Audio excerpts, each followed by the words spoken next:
ఓం నమో భగవతే వాసుదేవాయ. మోహనవాణి తెలుగు పోడ్కాస్ట్ శ్రోతలకు నమస్కారం. ఉపాధ్యాయుల తెలుగు వచన శ్రీరామచరిత మానస నవాహ్నిక పారాయణము. శ్రీ గురుభ్యో నమః. శ్రీ మహాగణాధిపతయే నమః. శ్రీ సీతారామాభ్యాం నమః. చరితం రఘునాథస్య శతకోటిప్రవిస్తరం ఏకైకమక్షరం పుంసాం మహాపాతకనాశనం. ఇక తులసీ రామాయణం. మంగళకరిణి కలిమలహరణి తులసీ కథ రఘునాథకి. రఘురాముని చరితము కళ్యాణప్రదమైన స్థితిని సమాజంలో ఆవిష్కరిస్తుందని, కలియుగ దోషములు నివారిస్తుందని జనావళికి హామీ ఇస్తూ రామచరిత మానసాన్ని రచించాడు తులసీదాసు. హిందూ సమాజంలో నూతన తేజాన్ని నింపాడు. భక్తుడైన వాడు ఒక్కసారైనా తులసీ రామాయణాన్ని తప్పకుండా చదవాలి అంటాడు గాంధీజీ. నారాయణునిలో నరుణ్ణి దర్శించినవాడు వాల్మీకి. నరునిలో నారాయణుణ్ణి దర్శించాడు తులసీదాసు. తులసీ రామాయణం భక్తుల పాలిటి పారిజాతం. హిందువులకు వేదం వంటిది, ముస్లింలకు ఖురాన్ లాంటిది అని శ్లాఘించాడు మహాకవి రహీం. రామ ఏవ పరం బ్రహ్మ, రామ ఏవ పరం తపః, రామ ఏవ పరం తత్వం, శ్రీరామో బ్రహ్మతారకం. రాముడే పరబ్రహ్మము, రాముడు పరమతపము, రాముడే పరతత్వము, శ్రీరాముడే తారక పరబ్రహ్మము. బాలకాండము. తులసీదాసు సరస్వతీ గణేశులకు, పార్వతీ పరమేశ్వరులకు, శంకర స్వరూప జగద్గురువులకు, వాల్మీకి, హనుమంతునకు, రాముడను పేరుగల ఆ శ్రీహరి పాదములకు ప్రణామములు అర్పించాడు. తరువాత తులసీదాసు తన కొరకు, తన అంతరంగానందం కొరకు అనేక విధములుగా సముపార్జించుకున్న జ్ఞానముతో అత్యంత మనోహరమైన భాషాశైలిలో రఘురామగాథను విస్తృతపరుచుచున్నాడు. గణేశుడు, సర్వేశ్వరుడు, శ్రీమన్నారాయణుడు, కామసంహారి శంకరుడు తనపై దయచూపుదురుగాక అని ప్రార్థించాడు.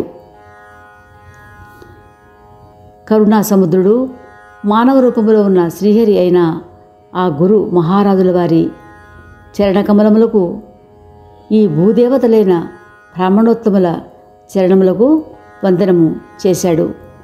సకల సద్గుణ సంపన్నులైన సజ్జన సమాజమును ప్రేమపూర్వక సుందర వాగ్దానములతో స్తుతించి ప్రణమిల్లాడు. సజ్జన మహిమ. సజ్జన సంఘము సంచారం చేస్తున్న త్రివేణి సంగమము తీర్థరాజము. ఈ త్రివేణిలో శ్రీరామ భక్తియే గంగా ప్రవాహము, బ్రహ్మ విచారణయే అంతర్వాహిని సరస్వతి. ఇది చేయవచ్చు, ఇది చేయతగదు అను నిధి నిషేధములతోటి కూడిన కర్మవాహినియే సూర్యతనయ యమునా నది. శ్రవణమాత్రమున శుభమును ఆనందమును కలుగజేయు శ్రీహరి గాథలతోటి, శ్రీ శివుని చరిత్రలతోటి నిండినదే ఈ త్రివేణి సంగమము. ఈ సజ్జన సమూహ సంచార ప్రయాగ అన్ని దేశకాల పరిస్థితులలో అందరికీ సులభగమ్యము. ఆదరముతో సేవించిన క్లేశములన్నింటినీ బాపునది. అలౌకిక అవర్ణనీయమైన దాని మహిమ ప్రత్యక్షము. సేవించినట్లయితే సర్వత్రా తక్షణ ఫలదాయిని. ఏ మానవులు ఈ తీర్థమహిమ విని తెలుసుకొని అత్యంత ఆదరముతో ఈ తీర్థములో మునుగులిడుదురో వారి శరీరం ఉండగానే ధర్మార్థ కామమోక్షములను తప్పక పొందగలరు. ఈ తీర్థరాజ స్నాన ఫలము తత్కాల ఫలదాయిని అయి కాకిని కోకిలగా, కొంగను హంసగా మార్చివేయగలదు. ఇది విని ఆశ్చర్యపడనక్కరలేదు. ఇది సత్సంగ మహిమ, దీని ప్రభావము. ఇది రహస్యమేమీ కాదు. వాల్మీకి, నారదుడు, అగస్త్యుడు వారి నోట వారే చెప్పిరి. తాము సత్సంగ ప్రభావం వల్ల ఎటువంటి వారు ఏ విధంగా మారినది. సృష్టిలోని అన్ని రకముల జీవులు, జలచరములు, భూచరములు, నభశ్చరములు ఎప్పుడు ఏ జీవులు ఏ స్థానములలో ఏ ఏ యత్నములతోటి ఏ ఏ సద్బుద్ధులు, కీర్తి, సద్గతి, ఐశ్వర్యములు, ఉన్నతి పొందారో అవన్నీ కూడా సత్సంగ ఫలితములే. ఈ జగత్తులో శాస్త్రములలో అభ్యుదయమునందుకు వేరు ఉపాయం లేదు. సత్సంగ సాంగత్యము లేక వివేకోదయము కాదు. శ్రీరామ కృపలేనిదే సత్సాంగత్యము లభించదు. కవి కోవిదులు, బ్రహ్మ, విష్ణు, మహేశ్వరులు కూడా సత్సంగ మహిమను సంపూర్ణముగా వర్ణించలేకపోతున్నారు. తాను ఎట్లు వర్ణించగలను అని తులసీదాసు చెప్తున్నాడు. తులసీదాసు సజ్జన సమ్మాన్యులకు ప్రణమిల్లుతున్నట్లుగా చెప్పాడు. అదేవిధంగా తనకు మేలు చేయవారికి, అలాగే కీడు తలపోయు దుష్టులకు కూడా హృదయపూర్వకంగా నమస్కరిస్తున్నాను అని చెప్పాడు. ఈ విధంగా అనేక రకాలుగా విరాజిల్లుతున్న ప్రాణికోటికి నమస్కరిస్తున్నట్లుగా చెప్తూ 4 రకములుగా, అంటే స్వాదజములు, అండజములు, ఉద్భిజములు, జరాయుజములు జన్మించి జల, స్థల, ఆకాశ చారములైనటువంటి 84 లక్షల జీవరాశులతో నిండిన ఈ జగమునంతటి కూడా శ్రీ సీతారామమయముగా భావించి చేతులు జోడించి నమస్కరిస్తున్నాను అని కూడా చెప్పాడు.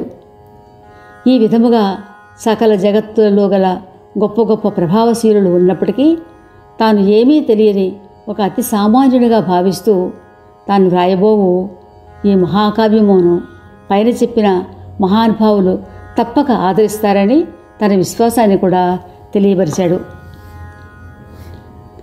తనలో లేని గుణములను వర్ణిస్తూ ఇలాంటి మహాకావ్యాన్ని తన ఆనందం కోసం అందరికీ తెలిసిన ఇతివృత్తమై ఏ విధమైన హాని కలిగించని శ్రీరామ కథను తాను ఎన్నుకొని భగవంతుని ప్రేరణతో వ్రాయ సంకల్పిస్తున్నాడు. కాబట్టి తప్పక ఆ పార్వతీ పరమేశ్వరుల మరియు శ్రీ సీతారాముల ఆశీర్వాదములు తనపై కూడా తాను రాస్తున్న ఈ శ్రీరామచరిత మానసంపై కూడా ప్రసరిస్తాడని తన దృఢ విశ్వాసము తెలియజేస్తున్నాడు తులసీదాసు.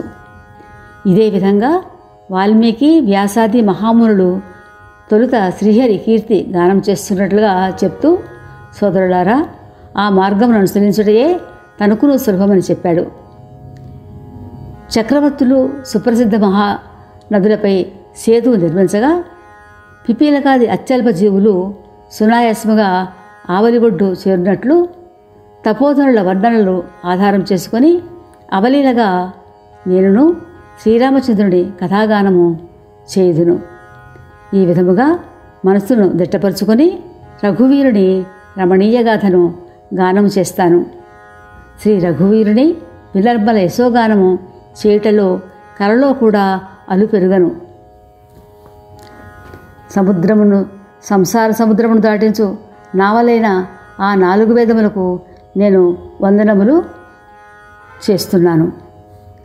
ఇదే విధముగా తిరిగి శ్రీ సరస్వతికి, దేవనది గంగమ్మకు, తన మాతాపితలు, గురువరేణ్యులు, దీనజన బాంధవులు, నిత్యదాతలైన శ్రీ పార్వతీ పరమేశ్వరులకు ప్రణామాలు సమర్పించాడు.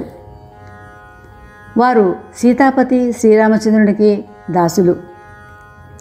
ఆ శివపార్వతుల ప్రసన్నత నాపై కలలోనైనా నిజముగా ఉన్నట్లయితే నా ఈ దేశభాషా కావ్యమునకు నేను చెప్పిన విశిష్ట ప్రభావమంతయు నిజమగుగాక.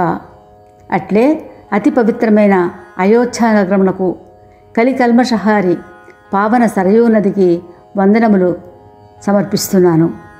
అయోధ్యానగరవాసులైన స్త్రీ పురుషులందరి పట్ల శ్రీరామునికి ఎంత వాత్సల్యము! దయాధాముడైన శ్రీరాముడు సీతను నిందించిన చాకలికి అతనిని సమర్థించిన పురవాసులైన స్త్రీ పురుషులు అందరికీ వారి పాపరాశిని పోగొట్టి శోకరహితులను గావించి తన దివ్యధామమును ప్రసాదించాడు. అందుచేత వారందరికీ కూడా నా వందనములు ఆచరిస్తున్నాను అన్నాడు తులసీదాసు. అదేవిధంగా దశరథ మహారాజుకు, కౌసల్యాదేవికి, పరివార సమేతుడైన జనక చక్రవర్తికి, ఆదిశేషుని అవతారమైన సౌమిత్రి లక్ష్మణస్వామికి, భరత శత్రుఘ్నులకు, హనుమంతునకు, సుగ్రీవుడు, జాంబవంతుడు, విభీషణుడు, అంగదాది వానర సమూహ చరణారవిందములకు వందనములు చేశాడు. దేవ మానవ రాక్షస పశుయోనులలో జన్మించి ఫలాశక్తి లేని నిష్కారణ శ్రీరామచరణ సేవకులందరికీ నమస్కరించాడు.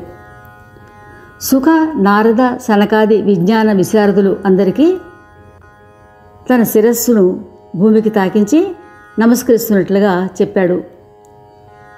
అట్లే వారిని, ఓ మునీశ్వరులారా, నన్ను మీ దాసునిగా భావించి నాపై కృప చూపండి అని వేడుకొన్నాడు. అదేవిధంగా దయామయుడైన శ్రీరామునికి అత్యంత ప్రియురాలు జనకసుత జగజ్జనని జానకి చరణయుగళికి ప్రణమిల్లుతూ ఆమె అనుగ్రహమున తన హృదయము నిర్మలము అగుగా కాని ఆకాంక్షించాడు. భక్తుల ఆపదలను పోగొట్టి వారికి సుఖ సంపదలను ఇచ్చిన కోదండపాణి రాజీవనయనుడైన శ్రీ రఘువీరుని చరణకమలములకు మనోవాక్కాయ కర్మలతో నమస్కరిస్తున్నానని తులసీదాసు విన్నవించుకున్నాడు. నామమహిమ. అగ్ని రా, సూర్య ఆ, చంద్ర మా. బీజస్వరూపమైన రఘురాముని దివ్య రామనామమునకు వందనములు. అది ఆ రామనామము బ్రహ్మ విష్ణు శివస్వరూపము. శ్రీ సీయ భగవానులు సదా జపించున్నది కాశీలో మహేశ్వరుడు ఉపదేశించుటచే ముక్తిహేతువు. శ్రీరామనామ మహిమ తెలిసిన గణేశ్వరుడు నామప్రభావము చేత ప్రథమ పూజితుడు అయ్యాడు. ఆదికవి వాల్మీకి తెలుసు నామమహిమ.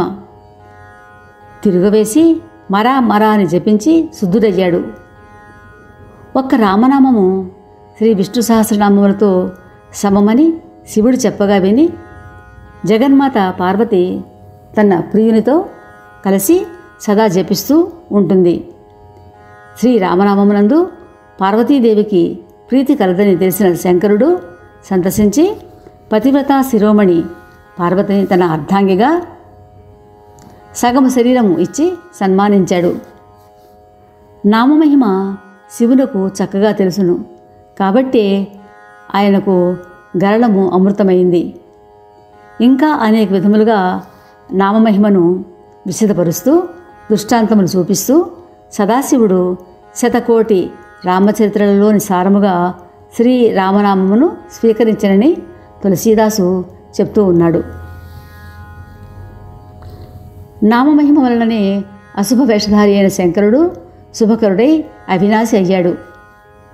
నామప్రభావంతోనే సనకాది సిద్ధులు, యోగులు, మునులు బ్రహ్మానంద భక్తులైరి. నారదుడు నామమహిమ తెలిసినవాడు కనుకనే లోకవంజులైన శ్రీహరి హరులకు ప్రీతిపాత్రుడయ్యాడు. నామస్మరణ వల్లనే ప్రహ్లాదుడు, ధ్రువుడు, పవనసుతుడు భగవానుని కృపకు పాత్రులయ్యారు. అజామిళుడు, గజేంద్రుడు, వేశ్య మొదలగు అల్పులు కూడా నామప్రభావం చేత ముక్తిని పొందారు. సాక్షాత్తు ఆ శ్రీరాముడు కూడా నామమహత్వమును పొగడలేరన నామమహిమను తాను అంటే తులసీదాసు ఎంతవరకు చెప్పగలను అని అనుకుంటున్నాడు. కలియుగంలో రామనామము కల్పవృక్షము, కళ్యాణధామము. నామస్మరణ వల్లనే గంజాయి వంటి నికృష్ట తులసీదాసు తులసి వలె పవిత్రుడయ్యాడు అని మనవి చేసుకుంటున్నాడు. శ్రీరాముడి దాసుని అంతరంగ నిర్మలత్వమునకే తన్మయుడగును. భక్తులు చేసిన పొరపాట్లను ప్రభువు పరిగణించడు. అతని మదిలోని మంచినే శతకోటి పర్యాయములు కొనియాడును. ఏ అపరాధముచే వాలిని కిరాతుని వలె చెట్టుమాటు నుండి సంహరించెనో అదే తప్పు సుగ్రీవుడు కూడా చేశాడు. విభీషణుని నడత కూడా అటువంటిదే. కలలోనైనా రఘువీరస్వామి వాటిని పరిగణించలేదు. సరికదా, నిండు కొలువులో భరతునికి పరిచయం చేసేటప్పుడు వీరిని ఎంతో శ్లాఘించాడు. ఈ ప్రకారము నా మంచి చెడులను చెప్పి మరల అందరకు శిరసా ప్రణమిల్లి కలి కల్మషనాశక రఘువీర చరిత్రను వర్ణించదును అని చెప్తున్నాడు తులసీదాసు. రేపు ఇదే సమయానికి శ్రీరామకథా వైభవము మన మోహనవాణి ద్వారా విందాం. శ్రోతలు లైక్ చేస్తారని, తమ బంధువులకు స్నేహితులకు షేర్ చేస్తారని, తమ అమూల్య అభిప్రాయాలు కామెంట్ బాక్స్ ద్వారా తెలియజేస్తారని ఆశిస్తున్నాం. శ్రీరామరక్ష సర్వజగద్రక్ష. మోహనవాణి తెలుగు పోడ్కాస్ట్ వింటున్న శ్రోతలందరికీ హృదయపూర్వక ధన్యవాదాలు. వినండి, వినిపించండి, వింటూనే ఉండండి మోహనవాణి తెలుగు పోడ్కాస్ట్. మీరు వింటున్నారు మోహనవాణి. మా కార్యక్రమాలు మీకు నచ్చితే ఇప్పటివరకు మా ఛానల్కి సబ్స్క్రైబ్ చేసుకోకపోతే వెంటనే ఈ క్షణమే సబ్స్క్రైబ్ చేసుకుని ఆ పక్కనుండే బెల్ బటన్ని మ్రోగించి అందరికీ షేర్ చేసి మీ విలువైన కామెంట్ను కూడా చేసి మమ్మల్ని ప్రోత్సహిస్తారని కోరుతున్నాను.